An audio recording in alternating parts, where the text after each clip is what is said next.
And Greg, it seems to me this could be a rider's race. Do you go right to the front with Bayakoa and make the rest of them catch you? And what about Go for Juan? Does she stay close or lay back?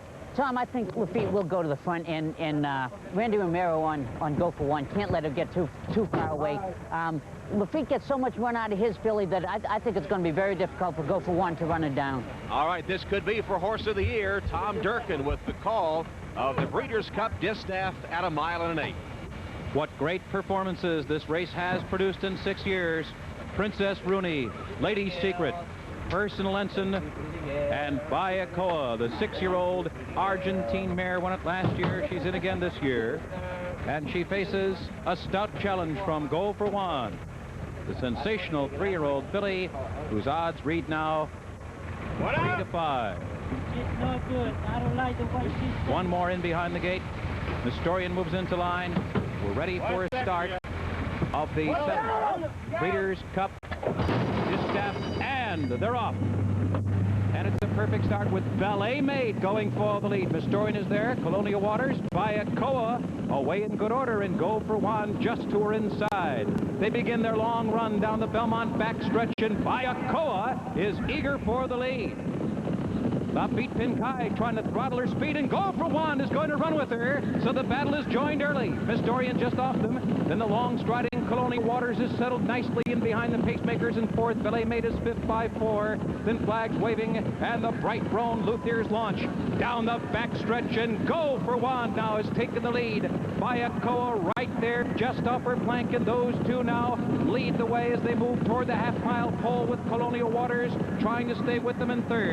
The quarter went in 23 and 2/5 seconds. They run a half in 46 and 2. A chess game down the backstretch. Randy Romero moves with Go for Juan. Pinkai counters with Bayakoa, and those two, the tempo quickening now, and a clash of champions midway around the far turn here at Belmont Park. They pulled away from 3. Colonial Waters is racing in 3rd position, and Nestorian is 4th. They hooked up at the start. They're in a cutthroat duel. Go for Juan holding on to a short lead. Bayakoa is right at her throat, and they have dueled through 3/4 of a mile in 1:10 and 2. Bayakoa on the outside, a short lead. Go for Juan is unwavering toward the rail. Those two stride for stride. Go for Juan on the inside. Bayakoa battling back. A dramatic distaff. Go for Juan grimly holding on. Bayakoa right there. They bubble. Oh, and a tragedy as Go for Juan has fallen at the 16th hole, and a tragic stretch run here. Bayakoa goes on to win it, and 55,000 here in shocked disbelief as Go for Juan has broken down at the 16th hole. Oh, the tragedy of this day continues. The brilliant filly Go for Juan. It appeared a front leg collapsing, and jockey Randy Romero, who rode Go for Juan to the Juvenile Filly Championship at the Breeders' Cup in Gulfstream Park last year, joins fellow jockey Chris Antley, although at least in Romero's behalf, he is conscious. If you're just joined us, Chris Antley in the sprint on Mr. Nickerson broke a collarbone, was sent to the hospital. Here they are dueling, one a mirror of the other throughout the entire race. Go for Juan on the inside and Bayakoa on the outside, and then Go for Juan reaching down deep to battle to the wire, and within strides of the finish line, a wrong step, a turn, a twist, and Go for Juan will go down. There it is. And suddenly Bayakoa's victory an empty one. Tom? A head-on shot, Dick. You can see the bad step taken by Go for Juan, who did snap a foreleg. Randy Romero going to the track. And it is rapidly turning into the most tragic day in American horse racing history. A hollow victory indeed for Bayakoa, a great champion mare who was showing her grit and determination by battling head-and-head with the equally valiant Go for Juan.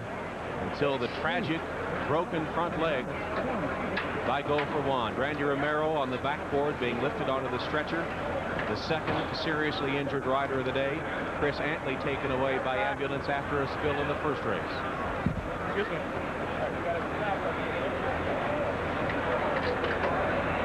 Bob Newmeyer has the winning trainer, Ron McAnally. Bob? All right, thank you very much. When I talked to Ron before the race, I said that it was a match race on paper. We remember a race here in the 70s. It was a match race between Foolish Pleasure and Ruffian. Yeah. This was an identical race in many ways, Ron. Bayakoa, your filly, and Go for One hooking up in this kind of duel. And, boy, I'll tell you, this winner's circle, it's like a funeral. Yes, I have mixed emotions. I just, I can't cope with something like this. I feel good about our filly, but the other filly. They run their lives for us, for our enjoyment and pleasure. And to have something like this is such a tragedy. Oh, terrible for her. Terrible. I can tell you that down here in the winner's circle, the tears are not just shed by Mr. and Mrs. McAnally, but by many fans. Angel Cordero just came off the track in tears. It's just too easy to say that it's part of racing, I think, Ron, isn't it?